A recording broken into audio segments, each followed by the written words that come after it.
Quelques exemples concrets d'actions à venir maintenant. Alors, on a déjà évoqué la problématique de réorganisation interne de l'établissement. Et bien concrètement, on veut limiter la gouvernance à 10 vice-présidents. Statutairement, l'établissement public expérimental Université Marie et Louis Pasteur décrit dans ses statuts 5 vice-présidents statutaires.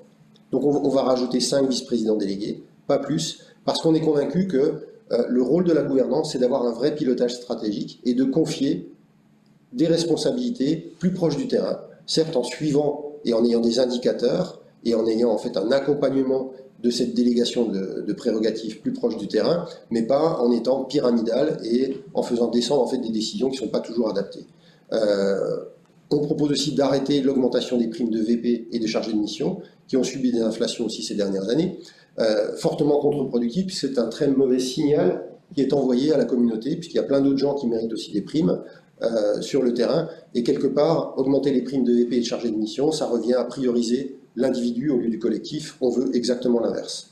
Enfin, intégrer dans la gouvernance des représentants des établissements composantes, on peut constater aujourd'hui que, effectivement, les établissements composantes ont une vraie valeur ajoutée dans le projet d'EPE, mais ils ne sont pas positionnés à la hauteur de ce qui devrait être compte tenu de leur valeur ajoutée.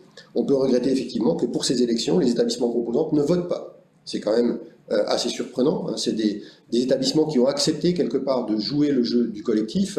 Et en fait, la manière dont on les reçoit dans ce nouvel établissement, c'est en leur disant bah, prenez, vous avez des sièges, attribuez-les à qui vous voulez, et puis nous, on va voter dans notre coin. C'est quand même assez surprenant. Et ça, c'est quelque chose qu'il faut modifier, faire évoluer forcément, parce que si on veut réussir ce grand projet collectif qu'est le PE Université Marie-Louis Pasteur, c'est avec ce collectif et pas en ayant une posture qui consiste à dire que quelque part l'Université Marie-Louis Pasteur, c'est surtout l'Université de Franche-Comté. Donc on va vraiment casser cette approche qui nous semble contre-productive pour réussir ce projet collectif.